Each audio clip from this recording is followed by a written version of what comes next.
Doc Coyle, my brother, how are you? Doing all right, glad to be here. Thanks for having me. Oh man, thank you so much for coming on, dude, and sitting here and just chatting with me, bro. It's awesome to have you.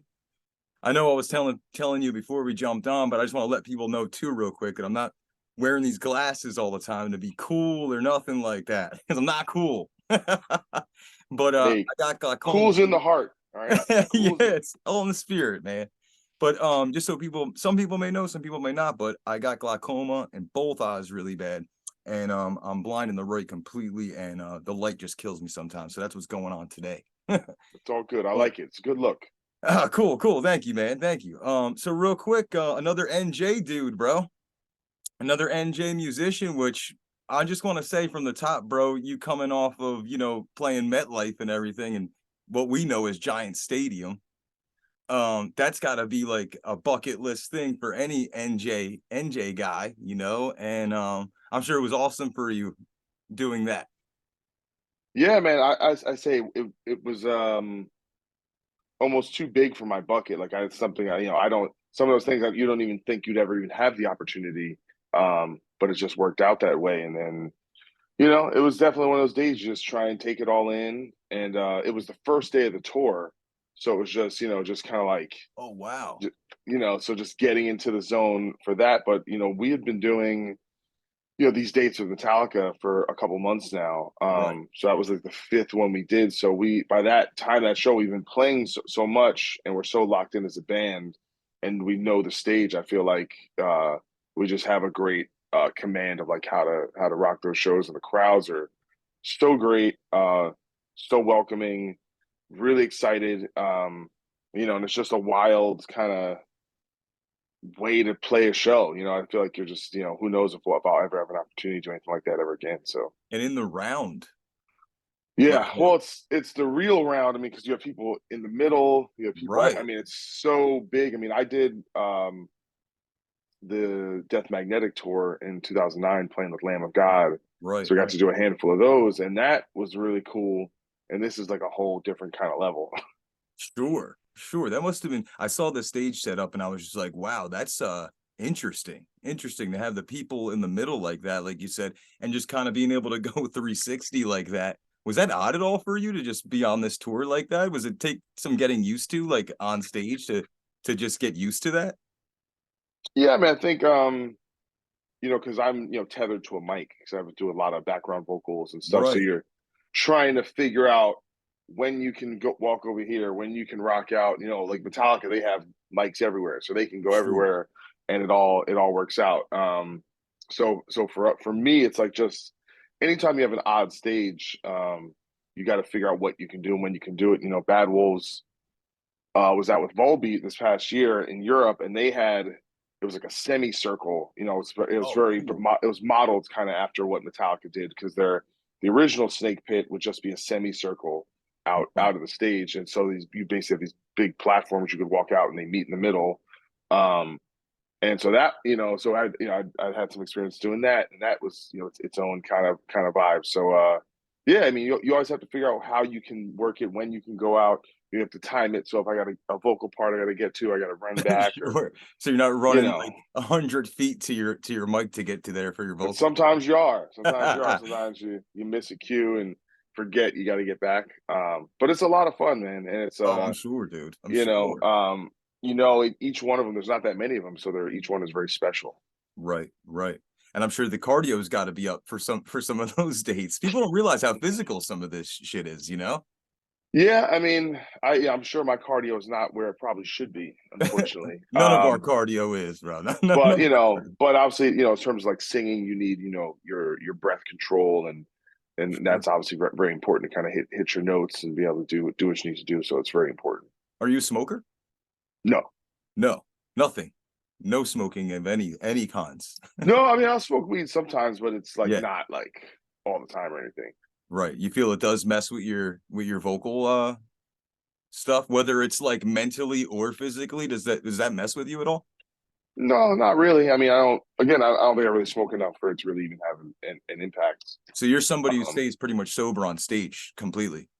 I may have a couple drinks every night. It depends on the show. Not on those shows because there's no time. You know, it's like, you know, you just have your Sure. water and whatever. You're kind of in and out. But if we're doing like a headline show, maybe I'll have like a drink on stage or something like that, and I'll, Right. you know, drink Right.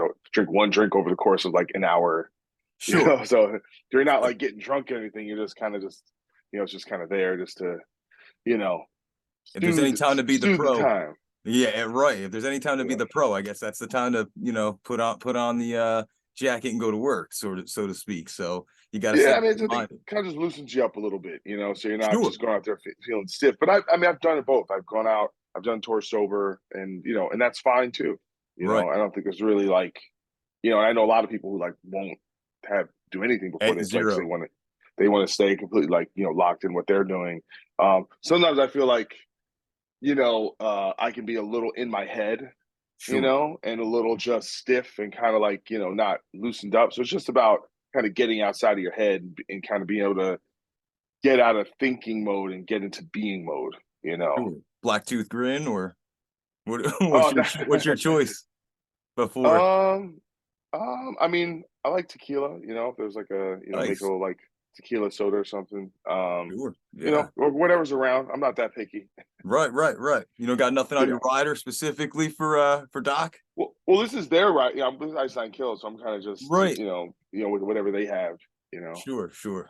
And as some people might not know, but we're doing this on August 17th, and Bad Wolves just dropped a brand new track, right? Legends Never Die.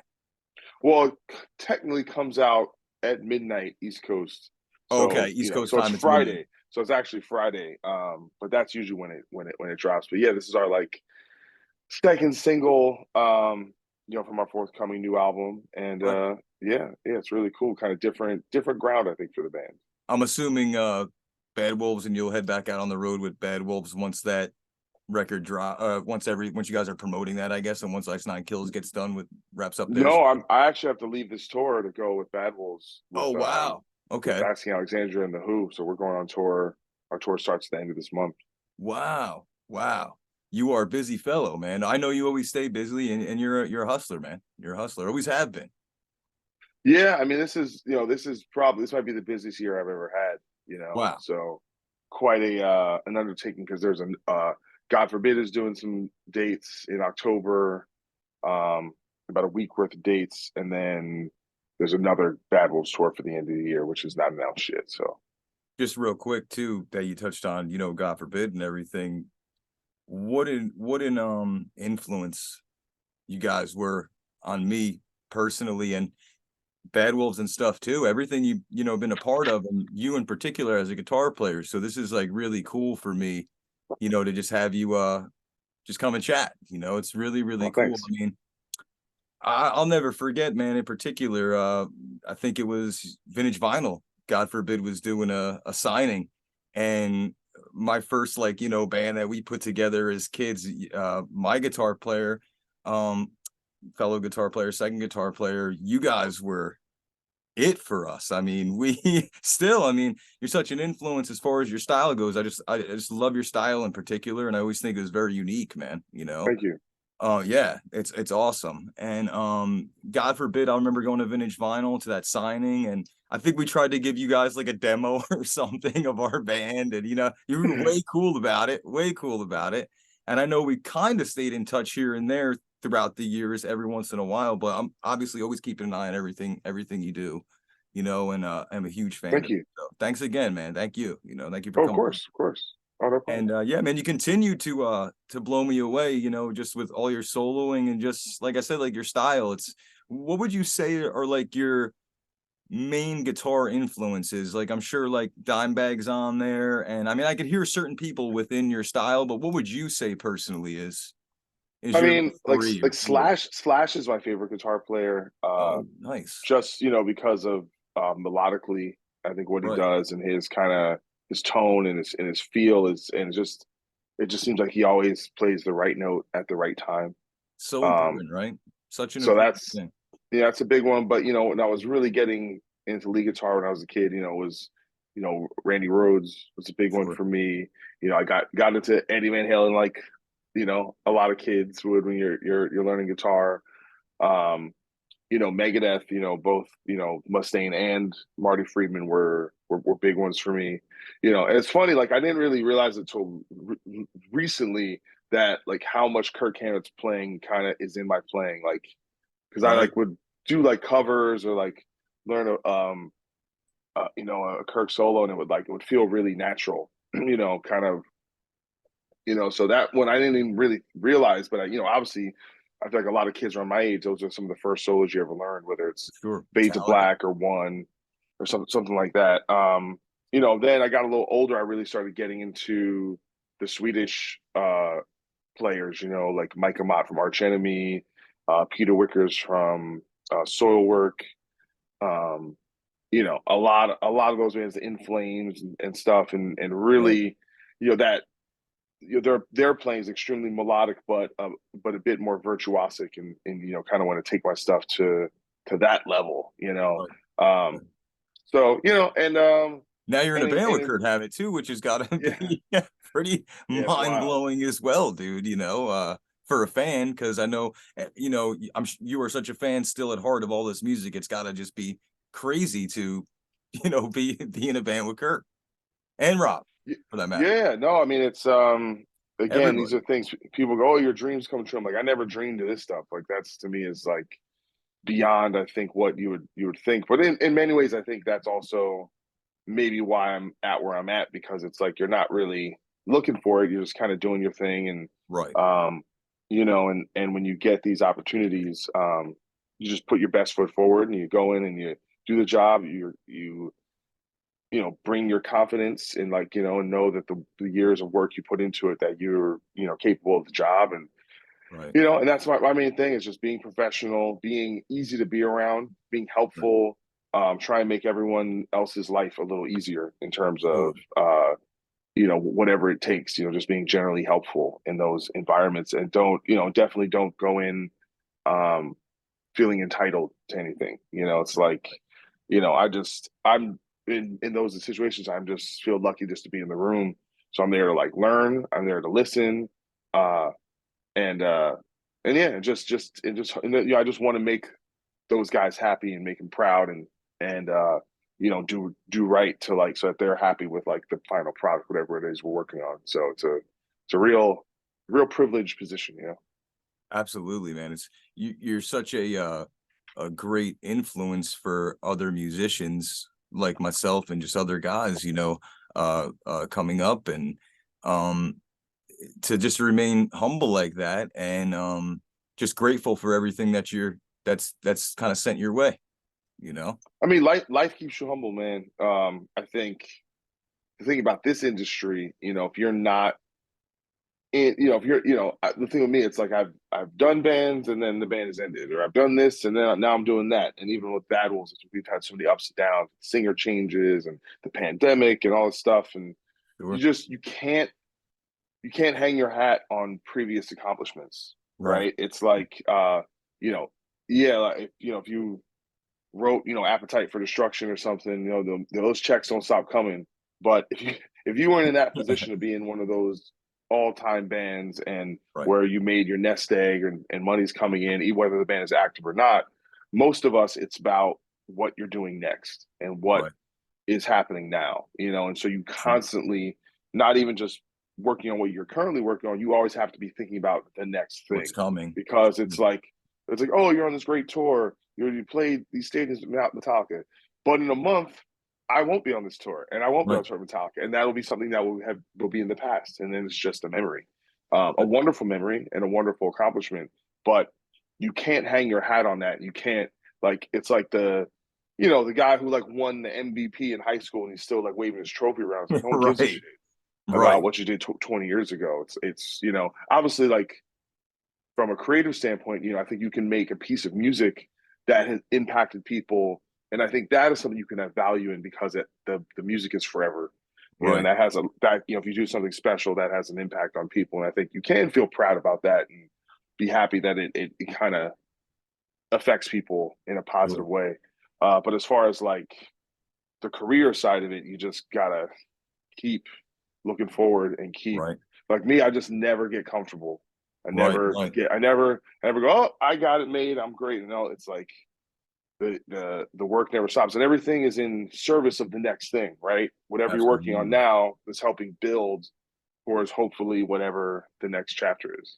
Absolutely. Absolutely, man. That's great advice. And that's why I think you're such a great dude for any, any musicians out there or whatever, or anybody who's on their way up or anything like that. I mean, you give some great advice, dude. And I once again I just appreciate you doing this and chatting. And so you said real quick though that the plan for you coming up is just to basically join back up with Bad Wolves, and you guys are heading out on a full US tour, is just heading to Europe or both? US. I don't think we're going to Canada, but it's just it's a US tour. Pretty much hit US all the run? major cities.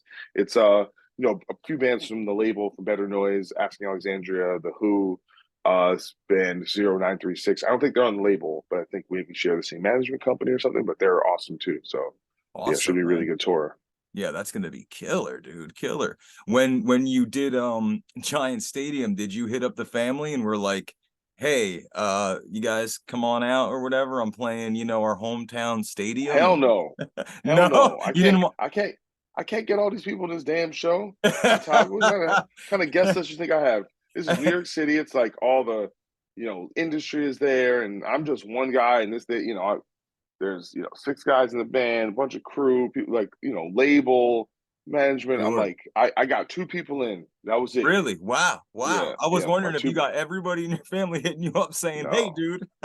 not on the Metallica show because Yeah, yeah. you don't have those tickets. I mean, people were reselling those tickets for like $2,000, like I floor saw some of seats. those prices, dude, going Yeah, blown so away, it's like man. that's not like they're not just giving that shit away. You got to be, Yeah. and I would never be presumptuous to like, hey, I need this. It's like, Yeah, no, you can't like be that way.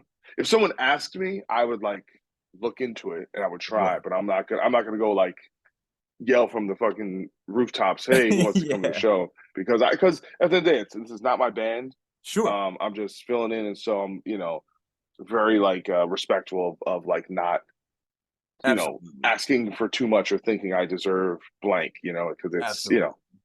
but yeah, if it's like another show, if it's like God forbids playing like when we did our reunion show at the beginning of Starland. the year, yeah, then I'm probably got Everybody's 20 out there. people. Yeah, Yeah, I had a bunch of family come to that and stuff like that because it's our show and we can kind of for call the sure. shots. For sure, man. It's awesome. And I think a lot of what you just said too, it comes down to just showing that you have to have so much passion for what you do in this. And that really is the root of of a lot of it. I mean, it's all about it's about your passion, I guess, when it comes down to it for what you're doing.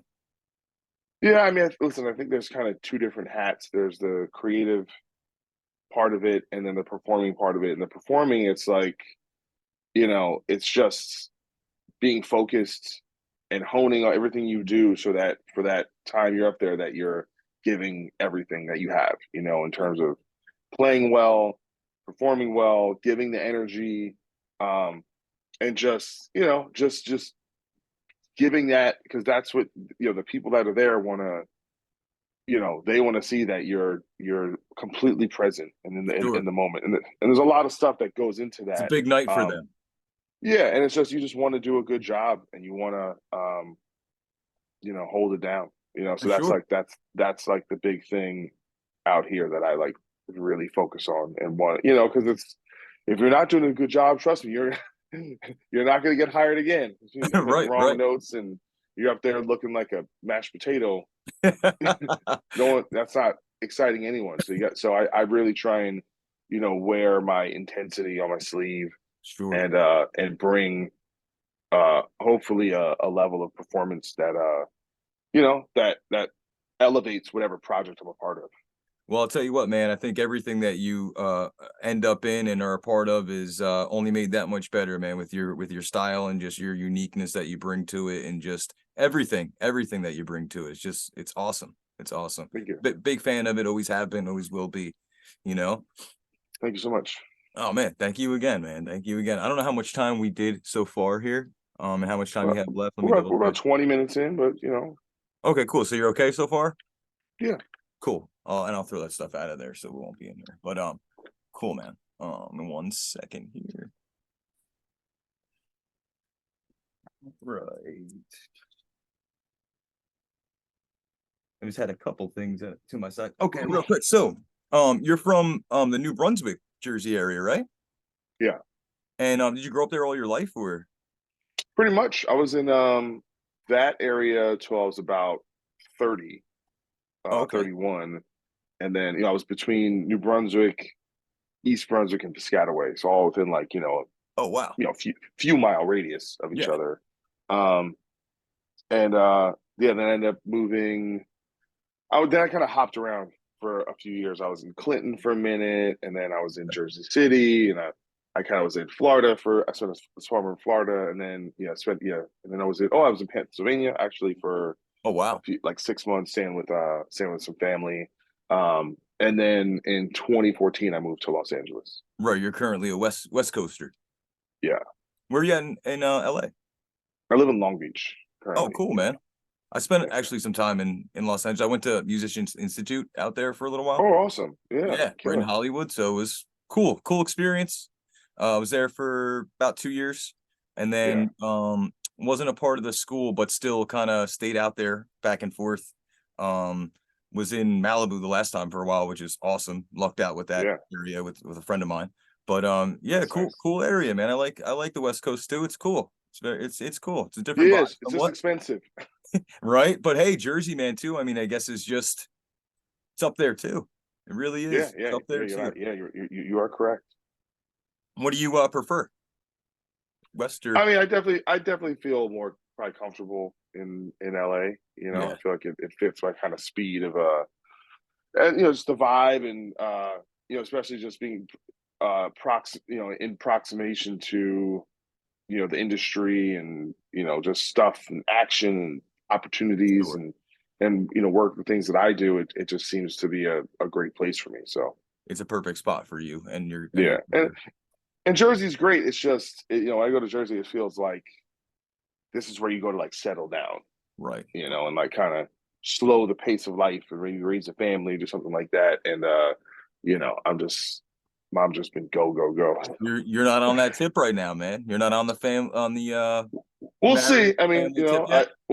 I have a fiance, and I'm sure we're going to figure some stuff out. But first it's like get married, buy a house, those kind of things. So we'll see. Sure. And I mean, I know you just love what you do, man. So it's probably hard to go to that other way for you, right? To just be like a settling down type guy, like with the. Do you feel like that's something you always wanted, or No, I mean it's not something that for me. It's just always been music, creativity. seems that way? That I've been just kind of always been motivated by that. More than anything.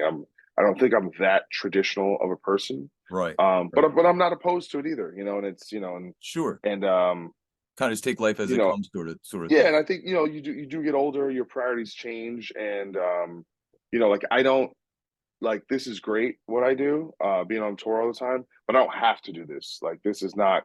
I think there's a lot of downsides to being away all the time. Like Sure.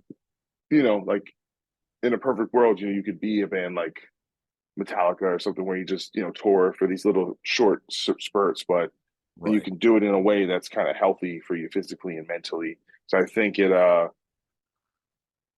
like that focus I was talking about, of what you put into that show every day, it makes you very self-centered, Mm. and not in a Like a kind of narcissist, not in a narcissistic yeah, like yeah, way not or anything. not in like a way it's intentionally bad or like, oh, you become an Right. asshole.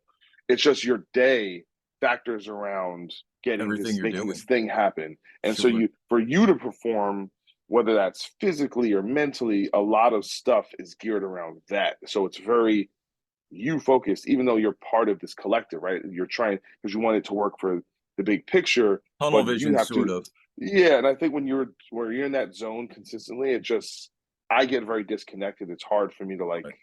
multitask in terms of staying connected with friends, staying connected with families. I feel so like just out of it. And The balance is tough. It's tough to yeah, and I've been doing it balance. a long time and I still haven't figured it out. So Right. I guess that we're all trying to figure it out, right, man? I mean, everybody's trying to figure it out, I guess, out here, and the world's in such a weird place too at the moment, too, just itself. I think too, do you think that stuff that keeps you on the road so much and also and everything is the way that the business currently is with as far as like since downloading came into to the picture and all that stuff. Do you think that that's what keeps you also out on the road as much as you are, or No, I mean, I think this genre, it's like it's alive. It's like it's a the live beef? culture is in live music, and I think when you're this Iceland Kill scene, it just was an opportunity that presented itself, and it just happened to be very like it was like tour. They just happen to have this very breakneck schedule. And then with Bad Wolves, it's like we got a new record coming out, so it's like we gotta do the touring to promote the album. Right. And obviously, you make a living doing that, and that's a part of it, and the touring becomes part of how you're kind of the economics of everything. Um, if that's your job, then you got to do it. Right. So With Ice you Nine know, Kills, so would you, if you don't mind me asking, with Ice Nine Kills, did you, what exactly led you to join that situation? Was it not that they didn't get rid of a member or anything like that? I didn't hear, right? It's just something with family, or that the member no, had to. their lead guitar player had some health issues, and Oh, okay. he couldn't tour. And then they brought me in to play lead, and it kind of like I didn't have a lot of time, and I don't even Mhm. know if I was really the right guy to play the lead stuff because their stuff is so crazy. So they ended Yeah. up bringing another lead player and just keeping me on. So Wow. they brought in two guitar players just to play rhythm and sing background vocals, and so it just kind of worked out. Were they And dominantly just a one guitar player and bass player band, or they always no, they had? were two guitar players. Okay, Yeah, yeah, gotcha, yeah. gotcha. So they don't need me in terms of like what their as far as their needs, but I think they like having that three guitar player attack and having Yeah, the that's pretty more cool. vocals and more kind of people on stage, and it gives it a little more intensity It's out almost like a there. Foo So Fighters. Foo Fighters got like three guitars going, right? Most of the time with Grohl playing, like yeah, three guitars, I think, yeah, with Foo Fighters. So that's pretty cool, yeah. man. That's pretty cool. Yeah. Like I said, I mean, they're they're in the position where they could do that, and I'm just appreciative, like I said, because they didn't Sure. have to bring me out, um, but it's been fortuitous for me, and their fans have been really great. They've been like just they reach out, they follow you, they send you messages. They're Oh, that's great. super super dedicated, um, and yeah, it's been really cool, and who knows down the line maybe we'll do something at another point. But with Yeah, Bad Wolves having this record come out, I'm really focused on that kind of in the near future, and we'll kind of like I don't know what 2024 is looking like right now, but sure. this year is going to be busy. Yeah, I'm sure, man, as it always is. But that's a good thing, right? And it's a good thing for you to stay kind of busy, I guess. You don't want to not be busy, I guess, in this business, right? So, Yeah, I mean, listen, it's when it rains, it pours, right, and this opportunity, given the Metallica component and given the just the stature of where Iceland Kills is, it was it was I kind of had to say yes and just like sure. try and figure everything else out. These opportunities don't come very often, so you have to kind of take Jump on it. advantage. Yeah, Sure. yeah, and you take on it, and it's like with my lady, she knew like the workload and how much I was going to be gone. It's like that has real impact on your life and your relationship, and it can be very hard. And so there's real impacts to that. There's stuff we want to do that's hard to do if I'm away all the time. You Sure. know, Planning probably um, becomes a little bit tougher. a lot of stuff. So it's that's definitely it's not idealistic. I would not I do not want to tour 8 months straight. Right, I would right. prefer to like tour, come home, tour from Sure. I keep a little more of a balance with things. That was my Absolutely. preference. I could see that. I think a lot of things in life are about just balance, you know what I mean? And just that's how you, I guess, feel the best about what's going on at the time. And um real quick, I know this might jump to a different subject real fast, but I know it's saying we got a few minutes left here.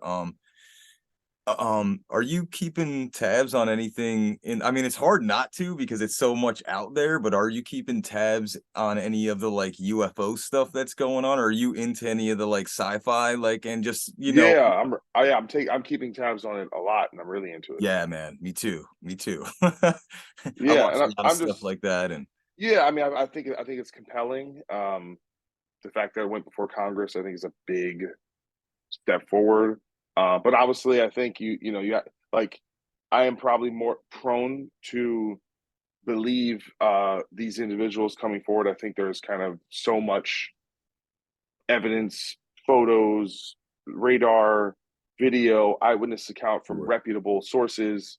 Um, but even with that said, it's like until these, if you make great grand claims, until that stuff can be substantiated in a way, you just have to kind of keep your skepticism Sure. there, and don't, and I think the most important thing is to understand things through the prism of being evidence based, and not Right. just what you wish to be true.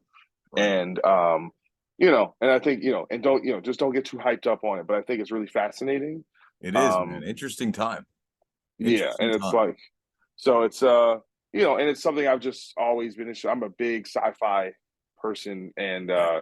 the alien mythology is stuff that has always been compelling to me, and something that, I hope in my lifetime is something we, definitive Get some proof is solid proof. provided, Yeah. because it tells me, because I think,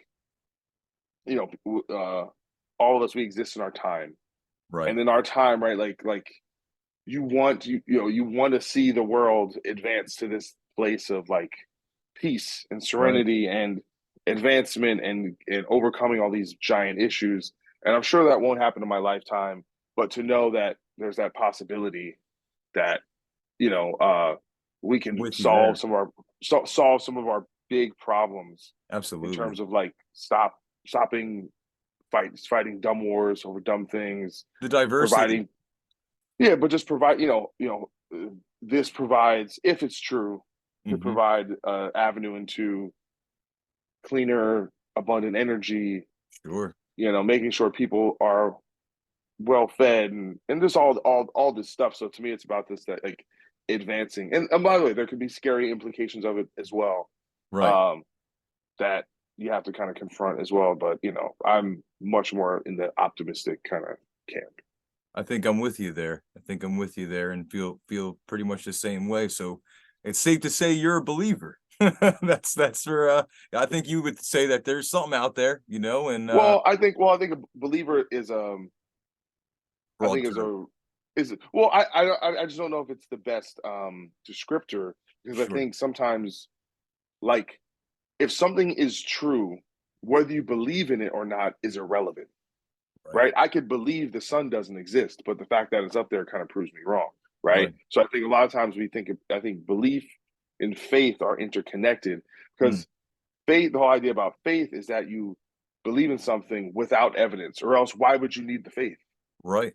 Right. Faith, That's they call it a leap of faith, right? Where sure. you go and you just, like that, it's the idea that there isn't evidence. Hmm. I'm a proponent of looking at things that we can see, taste, touch, hear, measure, do studies that can be repeated. And Right. it's about what is real, how do we define objective reality to the best of our ability. More from like a um science perspective where just evidence where you could measure, we're like you just said, and see. we're just describing all aspects of the kind of physical world. We Yeah. have these five senses, which have limitations, right? I can't see a radio wave, I can't see Right. Wi-Fi, but Right. it's there, right? So me going, well, Wi-Fi doesn't exist because I can't see it, right? That doesn't really make a whole lot of sense. Sure. So it's about, I don't believe I think this phenomenon is true because I want to believe it, Hmm. even though that I probably do want to believe it. I think I've seen enough, to me, like whether you're talking about instances like Roswell, Right. uh, it's like that was on the front page of national papers, Yeah. and they said they had aliens, and they said they Yeah. had ships. So is that me wanting to believe? No, that is It was there. reputable sources who Yeah. we were supposed to take seriously put that out there. I Right. didn't do that. They put that out there. You think So, they and just then, slipped yeah, up there and we're like, shit, like we don't know what we well, just did here. there's a Like, million theories about it, and there's all kinds of stuff. But what I'm saying is that is evidence. right. Now, is it conclusive evidence? Where they obviously tons of newspapers put out stories that, and they retract them because they were wrong or whatever, and that's Mhm. fine. But you take that and you take the hundreds Of other of eyewitness accounts of sure. military and government people giving disclosure, people, deathbed confessions. Yep. Got people have nothing to lose. Yep. You know, There's so much out there. So you know, much out all yeah. So I think there's enough evidence to say this has a lot of legs to it. But I also keep in my mind that it could all be bullshit. You know, there. Right. it could be Right. some, I know. a kind of mass psychosis, or, Some I psyop, mean, you know? yeah, I mean, I find the psyop thing to be a little less believable, because it's like, well, who is doing the psyop? Is it the Right. people saying they do, or people trying to convince you there are aliens, or people trying to convince you there's not aliens? I don't know what Which is element of the operation is supposed to be effective in what way, and right. who's Right. doing it and why. It's just, I think people learn the word psyop, and now it's just like, not everything's a psyop. I'm sure you heard of Bluebeam and right being all involved in this. Have you heard of Project Bluebeam and all that stuff, which is supposed. No. Okay, see, like look that up too, and great channel for the UFO thing. I guess I'll just throw it out there, and one that I've been seeing that's had so much stuff on it that's rare that I've never seen before. Interviews, video, audio, all kinds of stuff. Eyes on Cinema, they're called, which is a really weird name for the Yeah, no, channel. I follow them.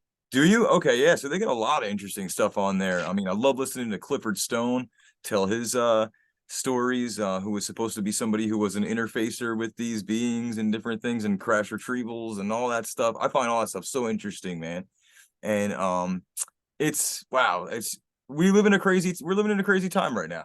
Definitely. Yeah, we'll see where it goes. I think it's really important not to get too hyped up. Yeah, Um, and there's this idea where, okay, there are certain factors within the representative government, but beyond that, is the kind of career, what would be referred to as like the deep state, that is right. stopping these things from being said, or keeping shields around the classifications. Uh, I don't see an indication that that is going to, like, magically that's going to change overnight. Right. So Right. I would temper expectations, as far as like getting deeper with Mhm. kind of, especially, because the Grush claims are the most outlandish, and Yeah. the biggest ones that, uh you know which, obviously, if it's bullshit, then it's like, a lot of people have egg on their face. Right. So it's really important to kind of like, just don't, you know think that it's just everything's going to happen. And because if it's but I think it's really important for the people that have the power to, uh get the information, or get, kind of look at this stuff, to make that shit happen. Like, because if it's there, we got to make it happen. If it's not, then it's probably bullshit. Right. Right. Yeah. No, you're But totally we'll right, see. man. We'll see. But I try and stay ambivalent, and not be too overly or emotionally invested in it. Sure. I think that's great advice on that topic, and just for people to, to take in,